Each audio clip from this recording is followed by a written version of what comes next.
Oke, bismillahirrahmanirrahim. Assalamualaikum warahmatullahi wabarakatuh. Halo teman-teman semua. Nah, pada kesempatan kali ini, kami dari kelompok 3 ingin menjelaskan mengenai perkotaan dan transportasi. Nah, sebelumnya nih, kita kenalan. Ada siapa aja sih di kelompok 3? Yang pertama, ada teman saya, Fatima Mujahidah, NIM-nya G01 18 028. Dan ada saya, Misbahul Munir, NIM saya G01 18 046. Nah, teman-teman, pada kesempatan kali ini, kami ingin menjelaskan mengenai perkotaan dan transportasi. Nah, langsung aja ya teman-teman. Yang pertama, hal yang akan kita bahas adalah mengenai perkotaan. Nah, apa sih pengertian dari perkotaan itu? Nah, kita daripada bingung dan sebagainya, ngawang. Nah, kita langsung aja nih, pengertian perkotaan.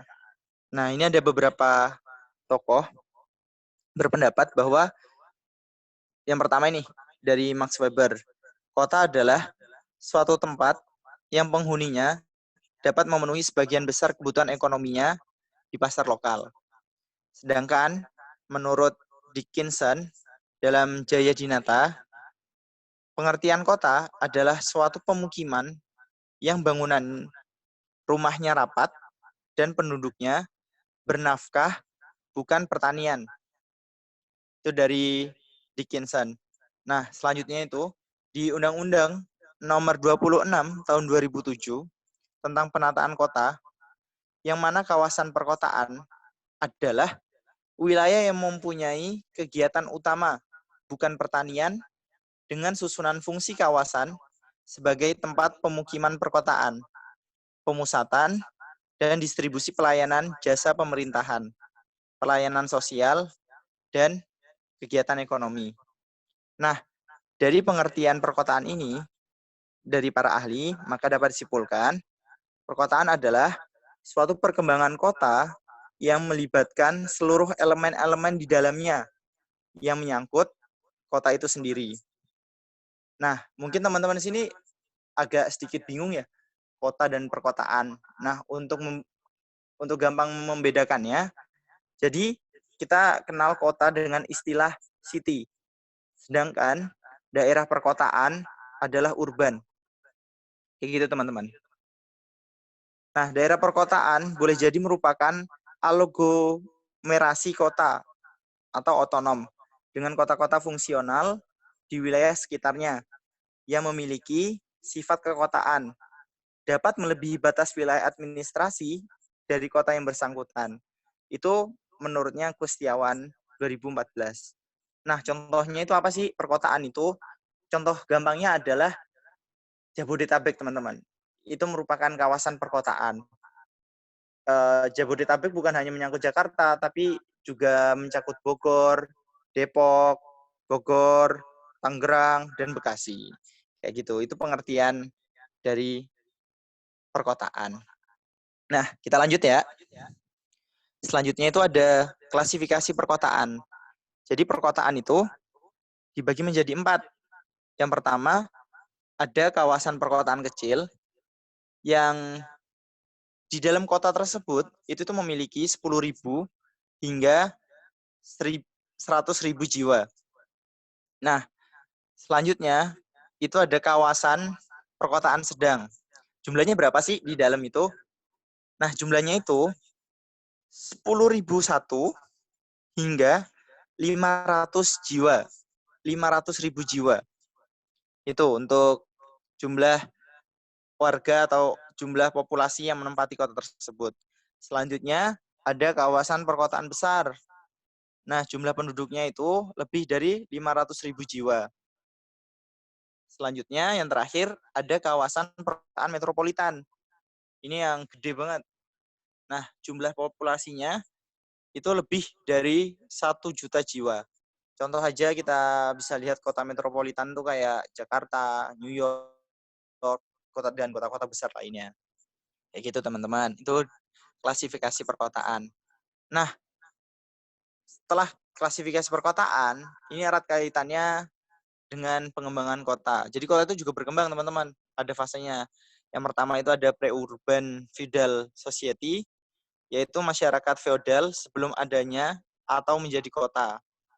Yang kedua ada pre-industrial feudal society, yaitu masyarakat feodal sebelum adanya industri.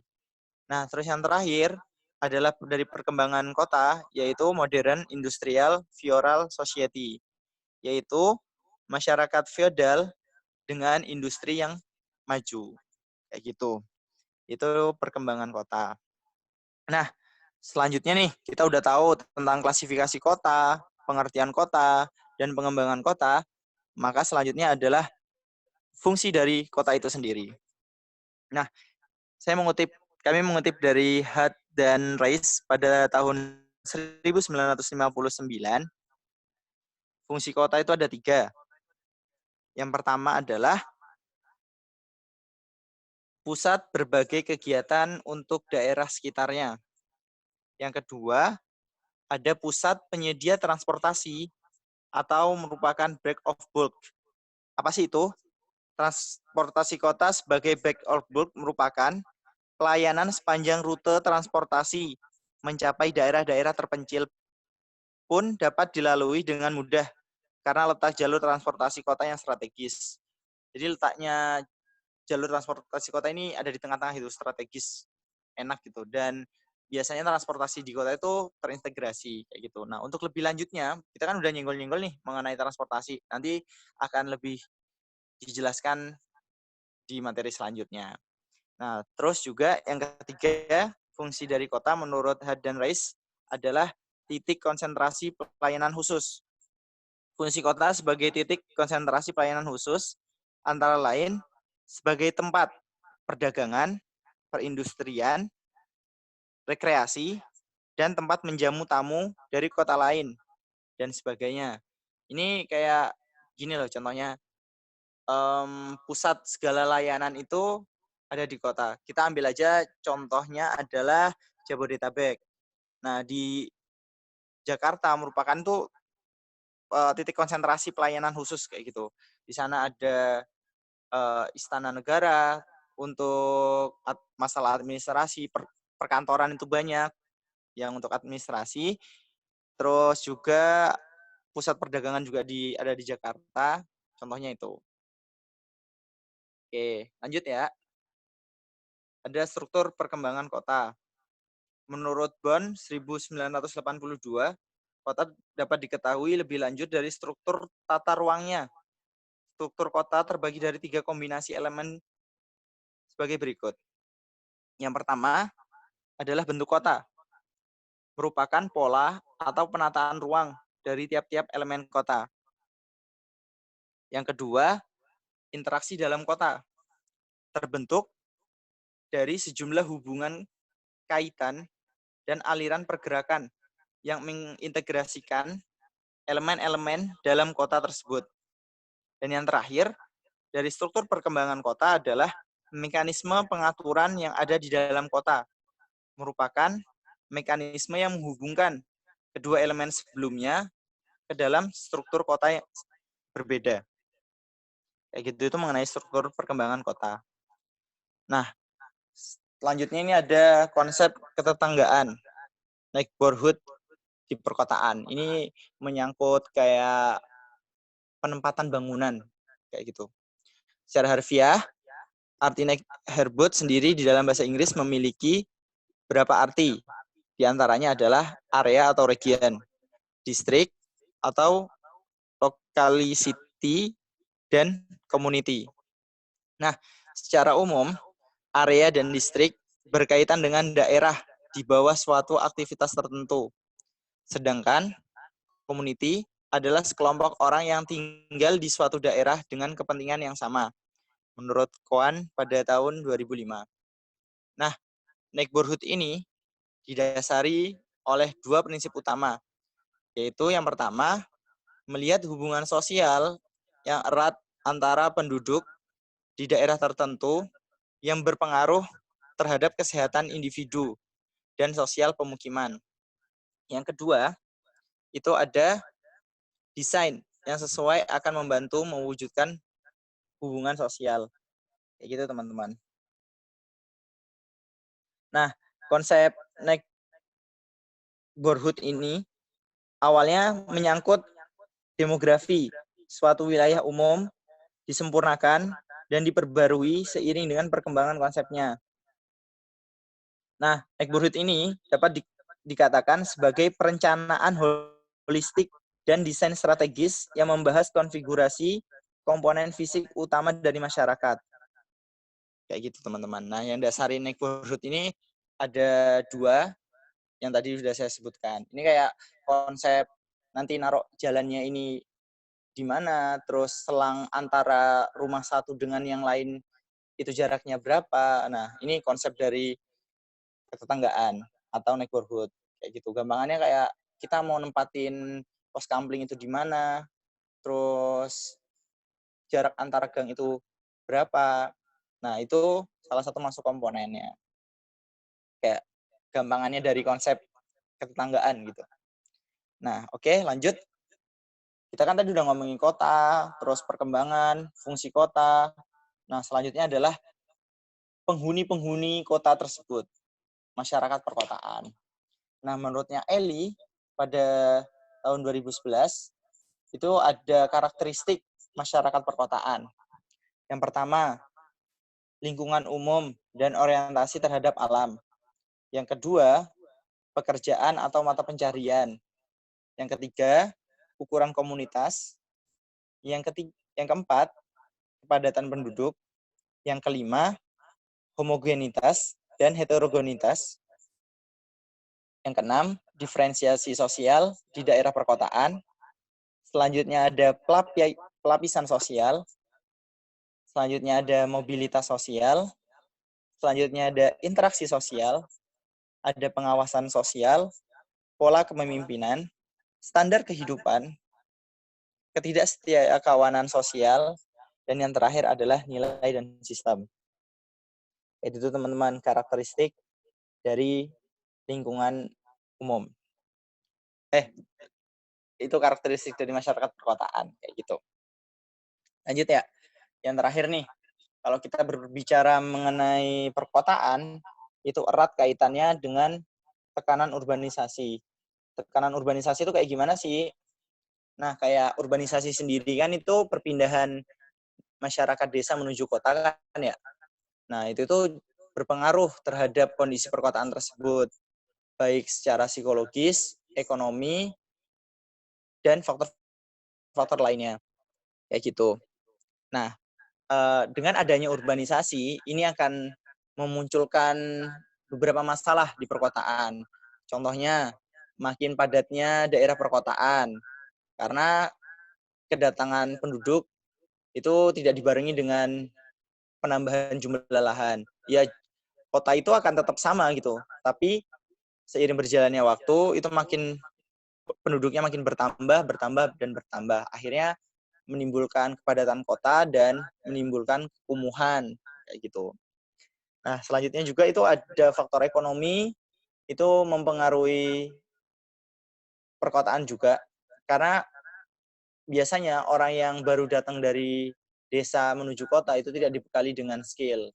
Jadi ketika mereka ingin mengadu peruntungan di kota, tapi mereka nggak bisa berkembang karena mereka nggak punya skill kayak gitu, teman-teman. Nah, perkotaan ini mempengaruhi psikologis, teman-teman. Mulai dari jumlahnya, kalau jumlahnya penduduknya banyak, itu akan mempengaruhi kan faktor stres juga ya, kalau penduduknya banyak bisa macet dan sebagainya. Kayak gitu. Ada hubungan antara perkotaan ini dengan psikologis. Kurang lebih seperti itu mengenai perkotaan. Selanjutnya adalah transportasi. Nah, transportasi ini akan dijelaskan oleh teman saya, yaitu Fatimah. Ya. Silakan Fatimah. Ya, ya. Izin melanjutkan dari Misbah, yaitu tentang transportasi. Nah, transportasi sendiri ini merupakan salah satu aspek penting dalam menunjang keberhasilan pembangunan kota, terutama dalam bidang perkembangan wilayah dan bidang perekonomian. Bisa dilanjut, Miss. Siap. Yang pertama kita bahas yaitu definisi transportasi. Transportasi sendiri ini berasal dari kata Latin yaitu transportare, di mana trans berarti seberang atau lokasi atau tempat lain, sedangkan portare memiliki arti mengangkut atau membawa. Sedangkan menurut para ahli, yang pertama menurut Haryono, pada 1978, transportasi didefinisikan sebagai kegiatan memindahkan atau mengangkut sesuatu dari satu tempat ke tempat lain. Menurut Nasution, pada 1996, transportasi diartikan sebagai pemindahan barang dan manusia dari tempat asal ke tempat tujuan. Dan menurut Miro, 2002, transportasi adalah proses pindah, gerak, mengangkut, dan mengalihkan suatu objek dari satu tempat ke tempat lain, di mana objek menjadi lebih bermanfaat, dan hal ini tidak terlepas dari alat pendukung.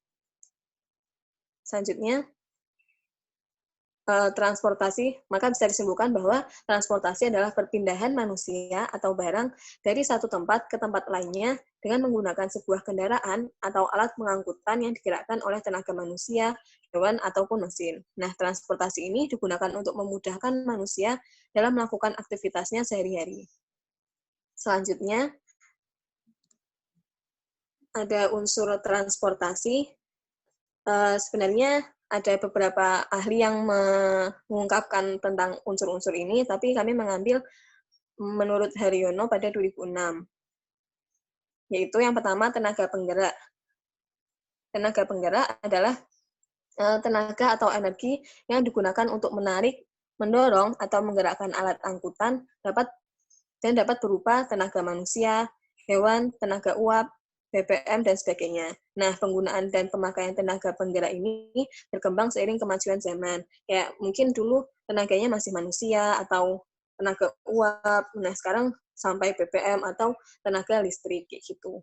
Terus yang unsur kedua yaitu barang, yaitu benda yang diperlukan atau dikonsumsi oleh manusia yang akan didistribusikan dengan alat transportasinya.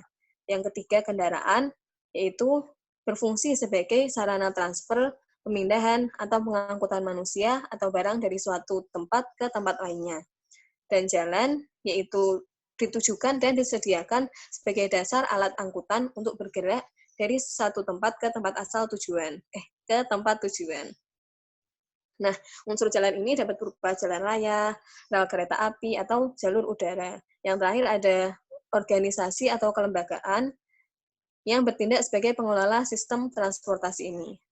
Selanjutnya, peran dan manfaat transportasi. Menurut Tamin pada 1999, dua peran utamanya yaitu sebagai alat bantu untuk mengarahkan pembangunan di daerah perkotaan, sebagai prasarana bagi pergerakan manusia dan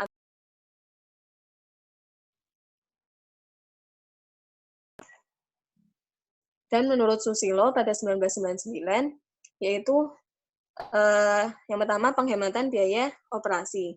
Penghematan ini timbul karena bertambah baiknya keadaan sarana angkutan dan besarnya berbeda-beda sesuai dengan jenis kendaraannya dan kondisi sarananya. Penghematannya pada beberapa biaya antara lain, penggunaan bahan bakar, penggunaan pelumas, penggunaan ban, sampai waktu supir dan waktu penumpang. Selanjutnya ada penghematan waktu, yaitu bagi penumpang, penghematan waktu dapat dikaitkan dengan banyaknya pekerjaan lain yang dapat dilakukan oleh penumpang tersebut. Pengurangan kecelakaan, yaitu seperti perbaikan-perbaikan sarana transportasi, pelayaran, jalan kereta api, dan sebagainya telah dapat mengurangi kecelakaan. Namun, di Indonesia sendiri belum mendapat perhatian yang berlebih, sehingga masih ada beberapa banyak kecelakaan yang terjadi. Gitu. Terus yang terakhir yaitu manfaat akibat perkembangan ekonomi. Besarnya manfaat ini bergantung pada elastisitas produksi terhadap biaya angkutan. Selanjutnya ada sistem transportasi. Nah, sistem transportasi ini sendiri terdiri dari sistem kegiatan, sistem jaringan, dan sistem pergerakan. Dalam aktivitasnya, sistem transportasi dipengaruhi oleh sistem kelembagaan yang memiliki wewenang pengadaan, pengelolaan, maupun pemeliharaan transportasi. Sistem transportasi dan sistem kelembagaan ini dipengaruhi oleh sistem lingkungan, seperti ekonomi, sosial, budaya, politik, fisik, dan teknologi. Nah, kegiatan transportasi ini melibatkan banyak lembaga berdasarkan fungsi dan perannya masing-masing. Karena demikian banyak pihak atau lembaga yang terlibat, maka diperlukan sebuah sistem untuk menangani masalah transportasi. Disinilah sistem transportasi itu berperan. Nah, sistem transportasi itu dapat digambarkan pada bagan seperti di PPT. Selanjutnya, ada kriteria transportasi publik menurut Dagun 2003. Nah, sebagai sarana transportasi publik, transportasi itu harus memenuhi kriteria pelayanan publik. Yang menurut Dagun ada 3. Yang pertama, kenyamanan, yaitu penumpang akan merasa nyaman bila dilengkapi dengan berbagai fasilitas yang memadai dan memberikan kenyamanan, seperti pendingin udara, atau terhadap asap kendaraan bermotor, dan proses yang dijalani calon penumpang sebelum dan setelah berada dalam sarana transportasi. Yang kedua, keamanan, yaitu salah satu indikator yang mengukur rasa aman adalah sistem tertutup, di mana sarana transportasi tidak mudah diakses oleh pihak lain yang bukan penumpang. Kayak misal pada kasus bus, termasuk di dalamnya adalah halte atau terminal yang seharusnya hanya bisa diakses oleh penumpang yang sudah membeli tiket bus. Nah, dengan demikian, sistem tertutup ini dapat memberikan rasa aman bagi penumpang dari ancaman pencurian, pencopetan, perampokan, dan insiden lain yang mengancam. Yang ketiga ada kecepatan, yaitu terpenuhinya waktu sampai ke tempat tujuan dengan cepat dan tepat. Selanjutnya, ada pengaruh transportasi terhadap perkembangan kota. Nah, transportasi memiliki peran yang sangat strategis dalam mendukung fungsi suatu wilayah. Untuk itu, transportasi sebagai media pergerakan barang dan jasa harus mampu mencerminkan tingkat efisien dan efektivitas wilayah dalam hal mobilitas dan aksesibilitas baik secara internal maupun eksternal. Nah, menurut Yunus pada tahun 2000, berdasarkan studi Herbert, di beberapa kota di Amerika membuktikan bahwa perkembangan prasarana transportasi, termasuk pembangunan jalan, akan sangat mempengaruhi perkembangan dan morfologi kota. Selanjutnya, ada permasalahan transportasi. Nah, jadi di sini ada Badan Pusat Statistik pada 2016 melaporkan peningkatan jumlah alat transportasi darat atau kendaraan beroda 4 selama tahun 2000 sampai 2013. Di sini mobil merupakan alat transportasi yang paling tinggi jumlah peningkatannya. Nah, peningkatan jumlah mobil ini dapat menyebabkan permasalahan seperti kemacetan dan kecelakaan lalu lintas. Beberapa faktor menjadi pemicu terjadinya kecelakaan lalu lintas. Di antaranya ada faktor manusia atau pengendara, kendaraan, jalan, dan lingkungan. Masalah kemacetan juga bukan hanya dapat dilihat dari sisi teknologi, transportasi, ekonomi, lingkungan, namun juga dapat dilihat dari sisi psikologis. Nah, jadi seorang psikofisiologi bernama Stephen Fairclough pada 2015 mengungkapkan bahwa kemacetan itu dapat mempengaruhi psikologis individu, bahwa saat pengendara yang terjebak dalam kemacetan tidak hanya stres atau marah yang muncul, namun detak jantung pun akan meningkat. Selanjutnya, jadi karena tadi berhubungan dengan psikologi dan lalu lintas, maka di sini kami mencari psikologi lalu lintas, yaitu adalah disiplin ilmu psikologi yang mempelajari hubungan antara proses psikologis dan perilaku pengguna jalan. Secara umum, psikologi lalu lintas bertujuan untuk menerapkan aspek teoritis psikologi untuk meningkatkan mobilitas lalu lintas dengan membantu mengembangkan dan menerapkan tindakan pencegahan kecelakaan, serta dengan membimbing perilaku yang diinginkan melalui pendidikan dan motivasi pengguna jalan. Psikologi lalu lintas ini juga disebut psikologi mobilitas atau psikologi transportasi. Seperti itu. Selanjutnya, sekian dari kami. Kurang lebihnya mohon maaf. Wassalamualaikum warahmatullahi wabarakatuh. Makasih teman-teman semua. Jika ada salah, mohon maaf. Sekali lagi, salam. Assalamualaikum warahmatullahi wabarakatuh. Waalaikumsalam.